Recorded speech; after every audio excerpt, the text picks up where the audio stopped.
Comitè d'Ètica Assistencial té com a objectiu donar suport i assessorament dintre de l'àmbit assistencial a tota aquella praxis que pugui generar un conflicte ètic, donant suport i un espai de reflexió multidisciplinari sota els marcs dels valors institucionals. Qualsevol persona que tingui un conflicte ètic es pot posar en contacte amb nosaltres a través del correu electrònic, si és extern, i si és intern, a través del formulari que trobareu a la intranet.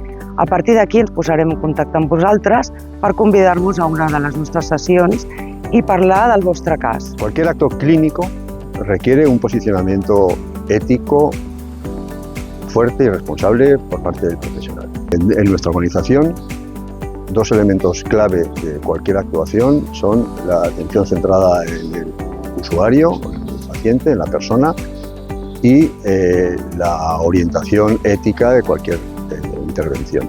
Desde este punto de vista, el Comité de Ética puede servir y debe servir para hacer una función de acompañamiento, asesoramiento, ayudar a la reflexión en este momento decisivo de lo que es el acto individual del clínico a la hora de tomar decisiones respecto a su paciente y con su paciente.